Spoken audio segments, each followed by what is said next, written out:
مسح علی الخفین کا ذکر چل رہا ہے تو اسی سے متعلق فرماتے ہیں ملبوسین علی طہارت تامین طہرین تامین وقت الحد سے ان موضوع پر مسح کرنا جائز ہے جو مسح طہارت کاملہ طہارت تامہ کی حالت میں پہنے گئے ہوں، اور یہ طہارت تامہ کس وقت ہو؟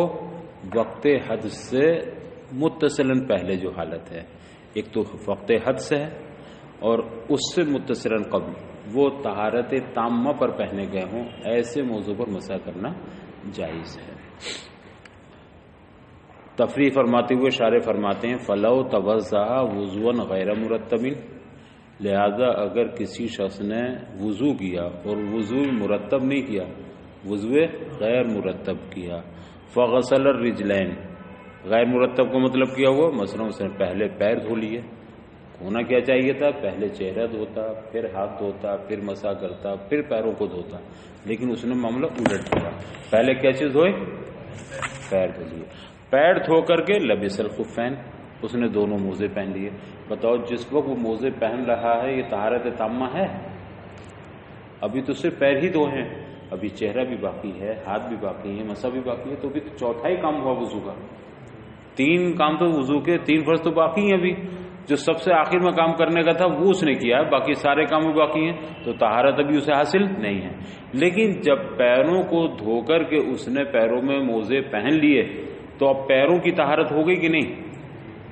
اب اس نے باقی کام کیے، چہرہ دھو لیا، ہاتھ دھو لیا، مسح کر لیا وغیرہ، تو اب یہ جو کام کیے ہیں یہ کام اس وقت کیے ہوں جبکہ حد سے لاحق نہیں ہوا ابھی۔ ایسا ہو سکتا ہے کہ ایک شخص نے پیر دھوئے اور پیر دھو کر کے ابھی وہ چہرہ دھونے جا رہا تھا کہ اسے حد سے لاحق ہو گیا، تو اب ظاہر سی بات ہے اس کے جو پیروں کا حد ہے وہ پھر لوٹ آئے گا کہ نہیں؟ اب مسح بیکار ہو گیا، چونکہ وضو کی تکمیل سے پہلے پھر حد سے لاحق ہو گیا اسے، لیکن پہلے پیر دھو لیے اور پھر چہرہ ہاتھ مسح سب کچھ کیا، اسے حد سے لاحق نہیں ہوا، تو پورا وضو ہو گیا کہ نہیں؟ اب اس کے جو موزے ہیں یہ ملبوس ہیں، یہ پہنے ہوئے ہیں کس حالت میں؟ کامل طہارت کی حالت میں پہنے ہوئے ہیں۔ ثم غسل باقی الاعضاء، تو کسی شخص نے وضو غیر مرتب کیا یعنی پہلے پیروں کو دھو لیا، پھر دونوں موزے پہن لیے پیروں میں، اور پھر اس نے باقی اعضاء کو دھویا، ثم احدث، پھر اسے حد سے لاحق ہوا، وتوضأ، اور اس نے پھر وضو کیا، تو اب وضو کرنے میں مسح کر سکتا کہ نہیں؟ جو وضو کیا تھا بھی غیر مرتب تھا، پہلے پیر دھوئے باقی دوسرے اعضاء دھوئے، اب اسے وضو کیے ہوئے بھی آدھا گھنٹہ ہو گیا، اب اسے حد سے لاحق ہوتا ہے، اب اس آدھا گھنٹے کے بعد جو وہ وضو کرے گا تو اس میں موضوع پر مسح کر سکتا ہے، موضوع پر مسح کرے گا، ٹھیک ہے۔ او توضأ وضوا مرتبا، یا کسی شخص نے وضو مرتب ہی کیا، پہلے چہرہ دھویا، پھر ہاتھ دھوئے، پھر مسح کیا، پھر اس کے بعد پیر، لیکن پیر بھی کیسے؟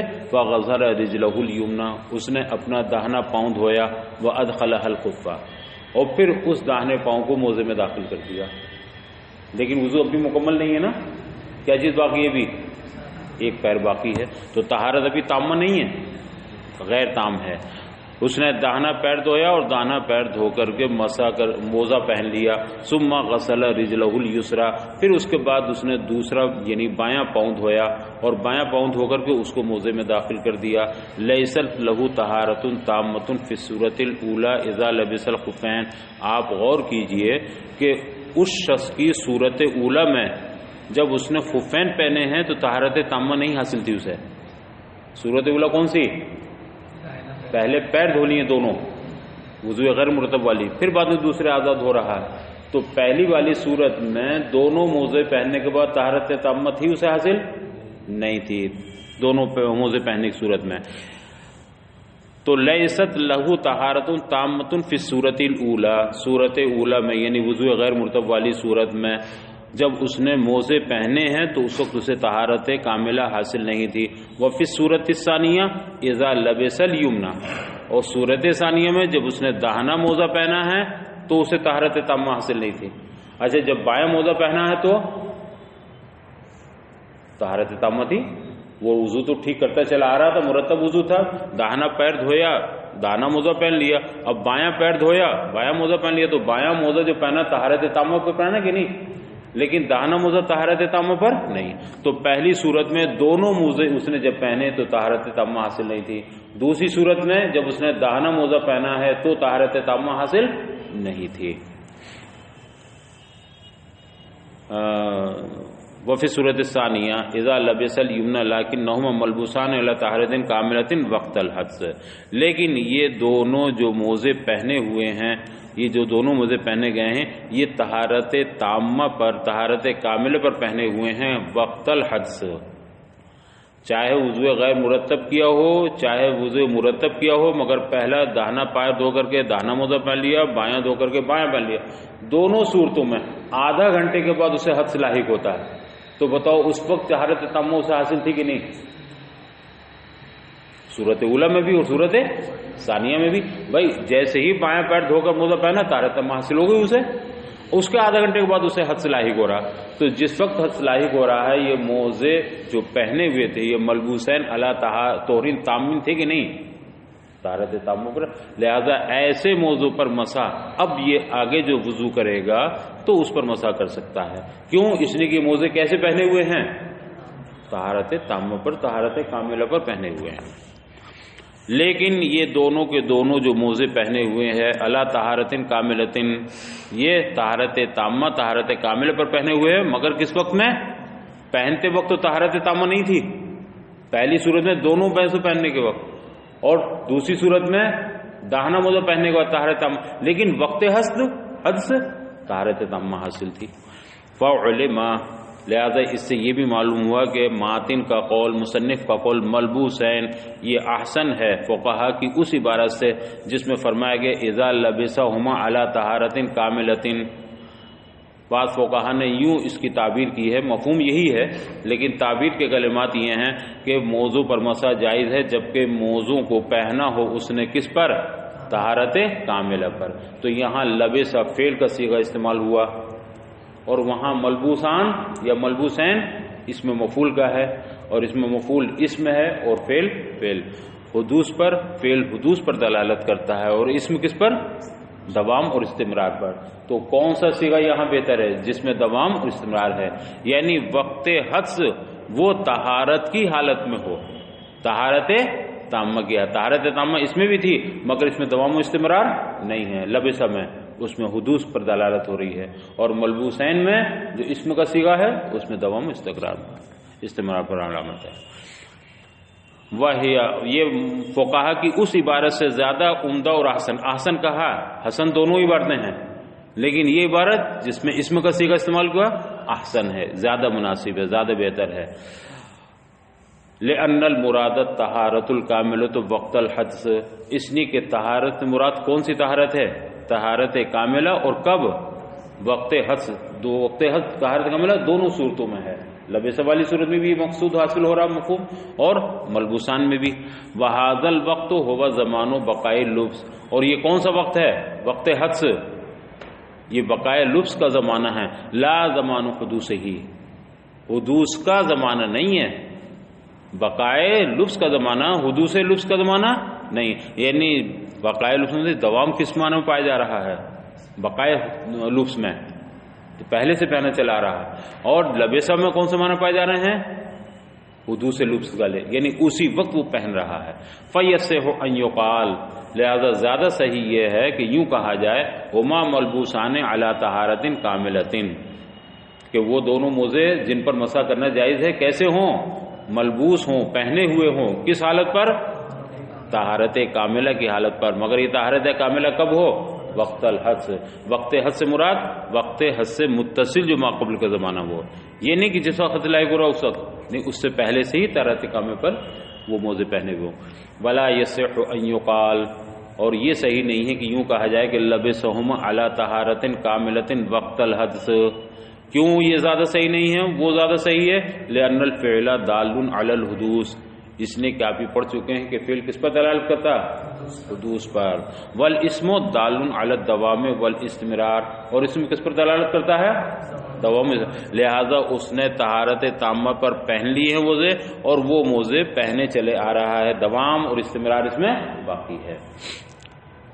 ولا امامۃ وقلنسوۃ وبرقع وقفازین، اور امامہ مطلب جائز نہیں ہے مسح کرنا امامہ پر، ٹوپی پر، عورتوں کو برقعے پر یا دوپٹے پر، وقفازین اور دستانوں پر، ان پر مسح جائز نہیں۔ ہو سکتا تھا ذہن میں یہ بات آئے کہ جیسے آدمی ٹھنڈ میں موزے پہنتا ہے، کسی ضرورت کی وجہ سے موزے پہنتا ہے، دستانے بھی تو پہنتا ہے، دستانے بھی ٹھنڈ میں یا دوسری ضرورتوں کے پہنے جاتے ہیں، تو جب موزوں پر مسح جائز ہے تو دستانوں پر بھی مسح جائز ہوگا۔ تو اس کو بتایا کہ دستانوں میں مسح جائز نہیں ہے، دستان مسح نہیں۔ اسی طرح سے امامے پر بعض لوگوں نے کہا کہ امام پر مسح جائز ہے، اگر پگڑی ہے بندھی ہوئی تو اس میں مسح کر لے، لیکن اس کی اجازت نہیں ہے۔ ہاں اگر چوتھائی سر کا مسح کر لیا اور پھر باقی پگڑی کا کیا، تو چوتھائی مقصود تھا، چوتھائی سر کا مسح ہو گیا، اور وہ پگڑی کا نہ بھی کرتا تو بھی وضو ہو گیا تھا اس کا۔ ہاں اگر دوپٹہ یا برقع اتنا ہے کہ اس سے پانی چھن کر کے سر میں پہنچ گیا تو مسح ہو جائے گا۔ ٹوپی تھی بالکل جالی والی اور یہ بہت سا پانی لے کر کے اس نے ٹوپی میں مسح کر لیا، اب ٹوپی اتنی بھیگ گئی کہ اندر بال بھی بھیگ گئے تو مسح حاصل ہو گیا۔ لیکن یوں ہی بھیگا ہوا ہاتھ لے کر ٹوپی پر، برکاتی ٹوپی پہ تو ویسے بھی نہیں ہو سکتا، وہ تو سر سے بھی کافی اونچی رہتی ہے، الگ تھلگ رہتی ہے۔ لیکن کچھ ٹوپیاں ایک دم ملی بھی ہوتی ہیں نا، سر سے چپکی بھی ہوتی ہیں، جیسے جالی کی ٹوپیاں اور دوسری ٹوپیاں، ہاں یہ ہے ٹوپی۔ ہاں تو اگر یہ ایک مٹھی پانی سے مسح کر لے تو پانی مسح ہو جائے گا اس کا، اس پہ بھی نہیں ہوگا، لیکن اس پہ پورا پانی ڈال دے ظاہر سی بات ہے۔ پانی اگر بالوں پر پہنچ گیا، سر پر پہنچ گیا تو مسح ہو جائے گا، ہے نا۔ اور اگر پانی نہیں پہنچا تو دوپٹہ ہو، برقع ہو، ٹوپی ہو، امامہ ہو، مسح جائز نہیں۔ اور اسی طرح سے دستانے کسے کہتے ہیں؟ القفاز ما یلبس الکف لیکف عنہا مخلب الصقر والبازی ونحوہ۔ ہاں دستانہ اسے کہتے ہیں جو شکرہ یا باز وغیرہ کے چنگل سے بچنے کے لیے ہتھیلی پر پہنا جاتا ہے، ہاتھ میں پہنا جاتا ہے۔ ہم نے تو بھی ٹھنڈ کا بتایا کہ ٹھنڈ سے بچنے کے لیے لوگ پہنے تو موٹر سائیکل چلانی ہے، ہاتھ بہت ٹھنڈے ہو جائیں گے، دستانے پہن لیے آرام رہے گا۔ ایک یہ ہوتا ہے کہ کچھ شکاری لوگ ہوتے ہیں وہ پرندوں کا شکار کرتے ہیں، اور پرندے جو ہوتے ہیں ان کے پنجے ہوتے ہیں، شکاری پرندوں کے خاص طور سے، تو جب انہیں پکڑنا ہے تو پنجے ان کے، وہ کوئی ناخن تراش تو رکھتے نہیں، بعد میں ناخن کاٹتے رہیں بڑھ جائے تو ان کے تو ناخن ہی سب کچھ ہوتے ہیں، انہی سے وہ شکار بھی کرتے ہیں جو شکار۔ تو ایسے صورت میں اگر وہ پنجہ ماریں گے تو اس کی چھیل دیں گے، کھال چھیل دیں گے، گوشت نکال دیں گے، تو ان کے پنجوں سے، ان کے چنگل سے بچنے کے لیے وہ شکاری کیا کرتے ہیں؟ دستانے پہن لیتے ہیں۔ تو اب شکاری ہے، شکار میں بیٹھا ہے جنگل میں پرندوں کا شکار کرنے کے لیے، اور دستانے بیٹھا، وہیں ظہر کا وقت ہو گیا، اب وہ کہ میں اسی پر مسح کر لوں موزے کے اوپر، تو اس کی اجازت نہیں ہوگی۔ ہاں تو دستانہ اسے کہتے ہیں جو ہاتھ میں اس لیے پہنا جاتا ہے تاکہ مخلب صقر یعنی شکرہ اور باز وغیرہ جو شکاری پرندے ہوتے ہیں ان کے چنگل سے، ان کے پنجوں سے ہاتھ کو بچایا جا سکے۔ وہ فرض ہو قدر، بہت سے کام ایسے ہوتے ہیں کہ اس میں دستانے استعمال کرتے ہیں۔ آپ دیکھیں جو کبھی کبھی ایسا ہوتا ہے کہیں لینٹر پڑ رہا ہو تو تمام گٹی اور مسالہ اور یہ سب وہ چھت پہ ڈال دینا، تو اس میں لوگ جوتے بھی وہ سے پہن لیتے ہیں بہت موٹے والے، انہیں چلنا رہتا ہے، اور دستانے بھی پہنے رہتے ہیں، بار بار اسے چھوئیں گے تو ہاتھ چھل جاتے ہیں، کھال چھل جاتی ہے، تو وہ دستانے استعمال کرتے ہیں۔ یا کچھ اور ایسے لوہار کا کام ہے یا کوئی ایسا کام ہے جو گرم رہتا ہے، ویسے نہیں کر سکتے وہ، تو دستانے پکڑ کر کے آرام سے کرتے ہیں۔ ڈاکٹر وغیرہ تو آپریشن بہت دستانے پہنتے ہیں، تو پلاسٹک کے کیسے تو باہر وہ پلاسٹک کا ہو، کپڑے کا ہو، چمڑے کا ہو، اس پر مسح نہیں ہو سکتا۔ اور آج کل تو آپ دیکھیں لاک ڈاؤن میں کیا ہوا ہے، ماسک کے ساتھ ساتھ دستانے بھی خوب چلے ہیں، دستانے پہن کر کہیں بھی کسی آفس میں آپ کہیں گئے ہیں تو دو چیزیں رکھی ہوئی ہیں سامنے، ایک تو ماسک رکھا ہوا ہے، اسے بھی لگاؤ پہلے، پھر سینیٹائزر رکھا ہوا ہے، ہاتھوں سے لگاؤ، اور پھر دستانے پہن کر کے تب پہن کے۔ وَفَرْضُهُ قَدْرُ الثَّلَاثِ أَصَابِعِ الْيَدِ، اور جن موضوع پر مسح جائز ہے تو اس موضوع پر کتنی مقدار مسح کرنا فرض ہے؟ تو اس کی مقدار 3 ہاتھ کی 3 انگلیوں کی مقدار فرض ہے مسح کرنا۔ دیکھیے کئی دفعہ ذکر آ گیا پیر کی چھوٹی انگلیوں سے 3 انگلی کی مقدار، یہاں پر بھی 3 انگلیاں ہیں، مگر کون سی 3 انگلیاں؟ ہاتھ کی. جہاں موزے میں پھٹن وغیرہ کا اعتبار ہے، شگاف کا اعتبار ہے، وہاں پیر کی انگلیوں کا اعتبار ہے کہ پیر ہی نہ مبتلا ہے اس میں، لہٰذا پیر کی انگلیاں. لیکن مسح کس سے کیا جاتا ہے؟ ہاتھ سے کیا جاتا ہے. تو یہاں کون سی انگلیاں معتبر ہوں گی؟ ہاتھ کی انگلیاں. تو مسح کرنے میں ہاتھ کی اور پیر کی انگلیوں کی مساحت میں فرق ہے، مقدار میں فرق ہے. پیر کی 3 انگلیاں آپ دیکھیں چھوٹی والی ذرا سی اس میں آ گئی، لیکن ہاتھ کی 3 انگلیاں اس سے زیادہ ہیں کہ نہیں؟ اس سے کافی زیادہ ہیں اس کے مقابلے میں. تو مسح میں ہاتھ کی 3 انگلیوں کی مقدار برابر مسح کرنا یا اتنی مقدار مسح کرنا فرض ہے. فَإِنَّ مَسَحَ رسول اللہ صلی اللہ علیہ وسلم کانا خطوطاً. ہم نے ہاتھ کی 3 انگلیوں کی مقدار برابر مسح کیوں فرض قرار دیا؟ اس لیے کہ رسول کریم صلی اللہ علیہ وسلم کو جو مسح تھا وہ خطوط تھا، آپ نے انگلیوں سے خط ہی کھینچا ہے. تو آپ کو مسح کیسا تھا؟ خطوط تھا. ہتھیلی سے مسح نہیں کیا آپ نے، بلکہ 3 انگلیوں سے کیا. تو کم سے کم اکثر انگلی کتنی؟ 3 ہے، تو آپ نے 3 انگلی سے. اس لیے کہ رسول کریم صلی اللہ علیہ وسلم کا جو مسح تھا وہ خطوط تھا، خطوط کے ذریعے. فَعُلِمَ أَنَّهَا بِالْأَصَابِعِ. لہذا آپ کے اس مسح سے جو خطوط کے ذریعے تھا، اس سے معلوم ہوا کہ مسح کس کے ذریعے کیا جائے گا؟ کتنی مقدار؟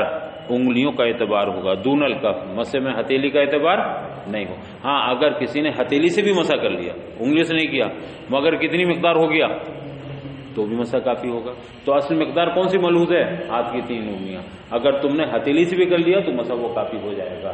تو چاہے 3 انگلیوں سے 3 مقدار ہو اور چاہے ہتھیلی سے ہو، مگر اتنی مقدار ہو جانی چاہیے. تو معلوم ہوا کہ مسح انگلیوں کے ذریعے ہوگا، نہ کہ ہتھیلی کے ذریعے سے. یہ معلوم ہوا. وما زاد علی مقدار 3 اصابع. اور 3 انگلیوں کی مقدار سے جو زائد ہو، انما ہوا بماء مستعمل. وہ کس پانی سے ہوگا؟ وہ مسح مائع مستعمل سے ہوگا. فلا اعتبار لہ. اور مائع مستعمل سے کیے ہوئے مسح کا کوئی اعتبار نہیں ہے. فبقي مقدار 3 اصابع. تو کتنی مقدار باقی رہ گئی؟ 3 انگلی مقدار برابر رہ گئی. ولا یفرض فیہ شیء آخر. اور مسح علی الخفین میں علاوہ اس کے کہ 3 انگلیوں کی مقدار برابر مسح ہو اور کوئی دوسرا فرض نہیں ہے، جیسے نیت وغیرہ، ویلا وغیرہ، ترتیب وغیرہ. یہ کوئی فرض نہیں ہے، بس یہی فرض ہے کہ 3 انگلی مقدار برابر ہو. دیکھیے جب ہم نے یہاں پیر ہے یہ اس پہ ہاتھ رکھا، 3 انگلیاں رکھ دی، تو اب 3 انگلیوں بھی جو تری ہے یہ جب ہم نے یہاں رکھ دی تو یہ تری مستعمل استعمال ہو رہی ہے یا غیر مستعمل؟ ابھی ہم ہاتھ دھو کر گئے ہیں، یہاں ہم نے رکھ دیا تو یہ مستعمل. لیکن ہمیں پیر کی پنڈلی کی طرف کھینچنا ہے یہ. اب ہم نے یہاں سے یوں کھینچا ہاتھ، اب یہاں تو وہ پانی استعمال ہوا ہے جو غیر مستعمل تھا، لیکن یہاں جو استعمال ہوا پانی، یہ انگلی تو کھینچ کے یہاں تک آ رہی ہے نا، تو یہ کون سا پانی ہوا؟ اور مائع مستعمل کے استعمال کی اجازت نہیں ہوتی ہے. تو جو حصہ غیر مستعمل ہے اس کا اعتبار کیا جائے گا، جو مستعمل ہے وہ زائد ہے، اس کا کوئی اعتبار نہیں. تو اب یہاں سے یہاں تک کھینچ کے اگر 6 انگلی کے برابر ہو گیا تو 6 انگلیوں میں 3 تو مائع مستعمل اور 3 انگلی برابر مقدار کون سی ہوئی؟ غیر. تو جو غیر مستعمل ہے اسی کا اعتبار، جو مستعمل ہے اس کا اعتبار نہیں کیا جائے گا. وَمُدَّتُهُ لِلْمُقِيمِ يَوْمٌ وَلَيْلَةٌ. اور مسح علی الخفین کی مدت مقیم کے لیے 1 دن اور 1 رات ہے، اور مسافر کے لیے 3 دن اور 3 رات ہیں. من حین الحدث. اور یہ کب سے؟ جب سے حدث لاحق ہوا. اس سے معلوم ہوا کہ ایک تو یہ ہوتا ہے کہ جب آپ نے وضو کیا، ٹھیک، ایک یہ ہے کہ جب حدث لاحق ہوا، اور ایک یہ ہے کہ جب آپ وضو کرنے بیٹھیں.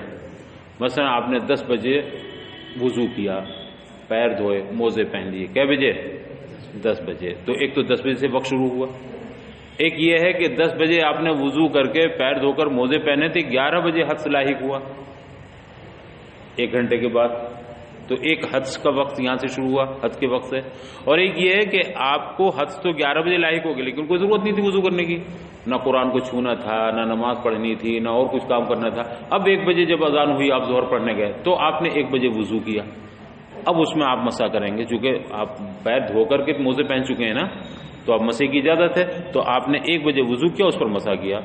تو اب یہ 3 وقت ہمارے سامنے، ایک تو یہ کہ جب آپ نے موزے پہنے ہیں وضو کر کے، ایک یہ جب آپ کو حدث لاحق ہوا ہے، اور ایک یہ کہ جب آپ وضو کر رہے ہیں ضرورت کے وقت. تو ان تینوں میں کون سا وقت معتبر ہوگا؟ کون سا مراد ہے؟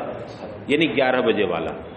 10 بجے سے مراد نہیں، 10 بجے سے 11 بجے تک تو آپ باوضو ہیں ہی، تو اس وقت تو کوئی لحاظ نہیں. آپ نے 10 بجے وضو کیا ہے، 11 بجے حدث لاحق ہو رہا، تو 10 سے لے کے 11 تک کوئی ضرورت تھی آپ کو وضو کرنے کی؟ نہیں، لہٰذا اس وقت کوئی اعتبار نہیں. پھر 11 بجے حدث لاحق ہو گیا، اب آپ بے وضو ہو گئے، گویا آپ کے پیروں میں جو حدث تھا وہ آ گیا اور طہارت اس کی زائل ہو گئی. تو کب زائل ہوئی یہ طہارت؟ 11 بجے، اسی کا اعتبار کیا. اب 11 بجے سے وقت شروع ہوگا، تو مقیم کے لیے آج 11 بجے سے لے کر 11 بجے تک یہ وقت رہے گا، اور مسافر اگر ہے تو 72 گھنٹے، آج کے 11 بجے سے لے کر کے 3 دن کے بعد 11 بجے تک.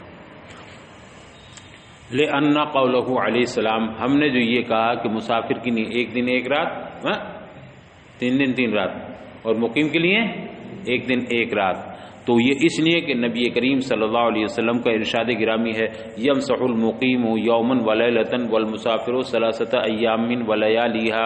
سرکار نے ارشاد فرمایا علیہ السلام کہ مقیم مسح کرے گا 1 دن اور 1 رات، اور مسافر مسح کرے گا 3 دن اور 3 رات. الحدیث، یہ آخری حدیث. تو اللہ کے رسول کا چونکہ ارشاد ہے یہ بالکل واضح ہے، تو ہم نے اس مقدار کو بیان کر دیا. افادہ جواز المسح فی مدت المذکورۃ، اس حدیث نے اس بات کا افادہ کیا، اس حدیث سے یہ معلوم ہوا کہ مدت مذکورہ میں مسح کرنا جائز ہے. 1 دن 1 رات مقیم کے لیے اور 3 دن 3 رات تک مسافر کے لیے. وقبل الحدث لا احتیاج علی المسح، آپ غور کیجئے، قبل حدث کوئی ضرورت نہیں تھی مسح کرنے کی.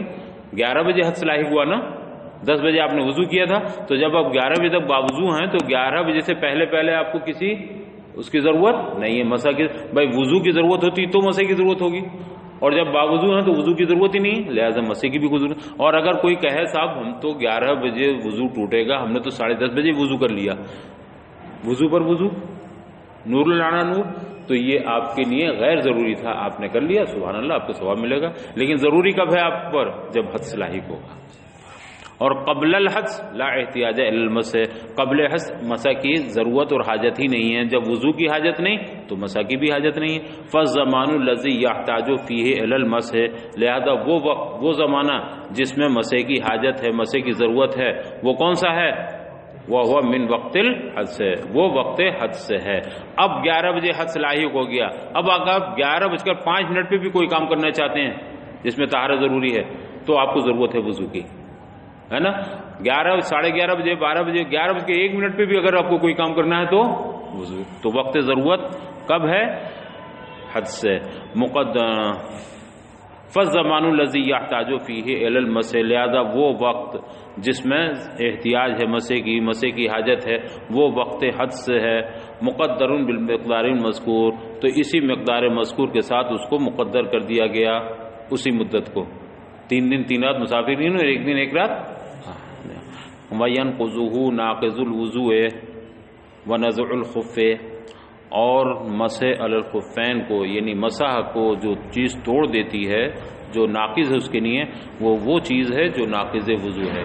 یعنی ہر وہ چیز جو ناقض وضو ہے وہ ناقض مسح بھی ہے. ظاہر سی بات ہے جب پورے وضو کو توڑنے کی صلاحیت اس کے اندر ہے تو یہ تو بیچارہ اس کا کیا ہے؟ خلیفہ ہی ہے بالکل اس کے سامنے.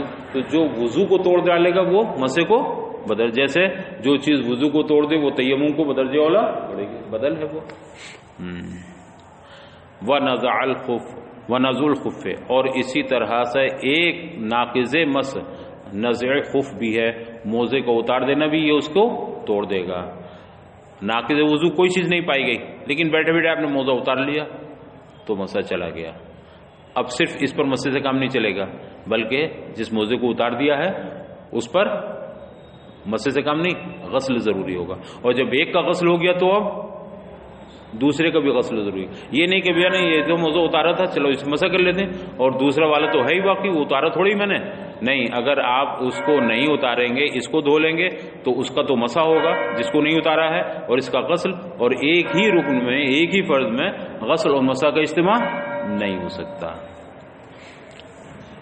ذکر لفظ الواحد ہے، اور یہاں جو کہا نزع الخف موزے کا اتارنا، تو مصنف نے لفظ واحد ذکر کیا، کون سا؟ خفین نہیں کہا بلکہ خف کہا۔ ولم یکن نزع الخفین، یہ نہیں فرمایا انہوں نے نواقض مس میں کہ دونوں موزوں کو اتارنا۔ کیوں نہیں فرمایا خفین اور خف کہا لفظ واحد؟ لیفید ان نزع احدہما ناقض، اس لیے تاکہ اس بات کا افادہ ہو جائے کہ اگر ان دونوں موزوں میں سے ایک موزہ بھی اتار لیا ہے تو ناقض، تو یہ بھی ناقض مسح ہے، ناقض وضو نہیں ہے۔ وضو تو تمہارا سلامت ہے، اب تم نے موزہ اتار لیا تو مسح چلا گیا۔ اب کیا کرنا ہوگا تمہیں مسح چلا گیا تو؟ اب صرف پیر دھو لینے ہیں، پیر دھو کر کے وہ وضو جو تمہارا پورا باقی وہ اپنی جگہ باقی رہے گا، پیر دھو کے تم پھر باوضو ہو جاؤ گے۔ لیکن جب مسح چلا گیا تو باوضو نہیں رہے، نماز نہیں پڑھ سکتے، نماز پڑھنے کی نہیں ضروری ہوگا تو پیروں کو دھو، پیروں دھو کر کے تب وضو مکمل ہوگا۔ تو گویا ایک چیز ختم ہوئی، اس کی تتمیم آپ کر لیجیے، اس کو پورا کر لیجیے، تاکہ اس بات کا افادہ ہو جائے کہ اگر کسی شخص نے، کسی وضو والے نے اگر ایک موزے کو اتار لیا تو یہ بھی ناقض ہے۔ فإنه إذا نزع أحدهما، اس لیے کہ جب اس نے دونوں موزوں میں سے ایک موزہ اتار لیا تو وجب غسل إحدى الرجلين، تو اب دونوں پیروں میں سے ایک پیر کا دھونا کیا ہو گیا؟ واجب ہو گیا۔ کون سے والے پیر کا دھونا؟ جس کا موزہ اتارا ہے، پیر دھونا۔ فوجب غسل الأخرى، جب ایک کا دھونا، ایک کا غسل واجب ہو گیا تو دوسرے کا بھی غسل واجب ہو جائے گا۔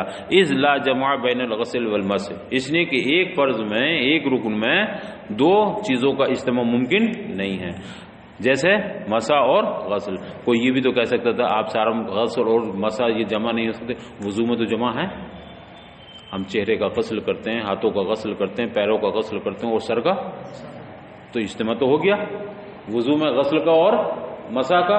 لیکن وہ چار الگ الگ فرض ہیں، ایک فرض میں دو چیزیں جمع نہیں کر سکتے۔ اب پیروں کو دھونا ہے، ایک فرض ہے نا، دونوں پیروں کو دھونا، اب اسی فرض میں آدھا فرض کر لو مسح اور آدھے فرض کو غسل سے، یہ نہیں ہو سکتا۔ وَقَضَا إِن دَخَلَ الْمَاءَ أَحْدَ خُفَّيْهِ، اسی طرح اگر کسی نے ایک موزے میں پانی ڈال دیا، پانی داخل کر دیا، پانی گر گیا، حتیٰ سارا جمیع الرجل مغسولا، پانی اتنا گر گیا موزے کے اندر، ایک موزے کے اندر پانی اتنا گر گیا کہ پورا پیر مغسول ہو گیا، سیراب پورا پیر بھیگ گیا، ٹھیک ہے۔ وَإِنْ أَصَابَ الْمَاءَ أَكْثَرَهَا، اور اگر یہ پانی پورا پیر نہیں مغسول ہوا، پورا پیر نہیں دھلا اس پانی سے، اتنا پانی گر گیا کہ اس کا اکثر پیر کا اکثر حصہ تر ہو گیا، پیر کا اکثر حصہ بھیگ گیا، تو فقضا، تو بھی یہی حکم ہے۔ کیا مطلب؟ اس کا مسح ٹوٹ جائے گا، اب اتار کر کے وضو پیروں کو دھونا ضروری ہوگا۔ یہ امام فقی ابو جعفر کے نزدیک ہے۔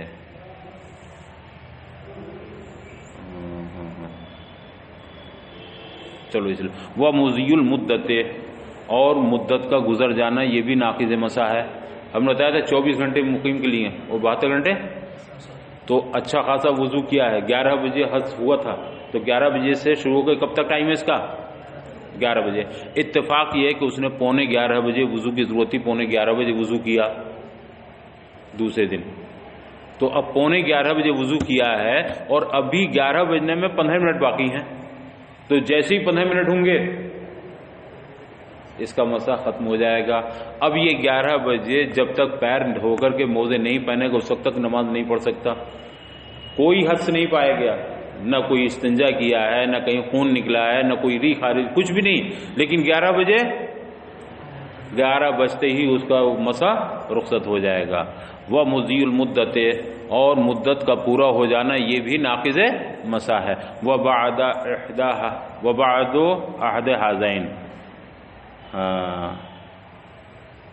اور ان دونوں میں سے ایک کی مدت گزر جانے کے بعد، یعنی چاہے آپ نے موزہ اتار دیا ہو یا چاہے مدت پوری ہو گئی، ان دونوں میں سے کسی ایک کے بعد بھی، اے نزع الخف وہ مضی المدت، یعنی نزع خف کے بعد یا مضی مدت پوری ہو جانے کے بعد، علی المتوضی غسل رجلیہ، متوضی پر کیا لازم ہوگا؟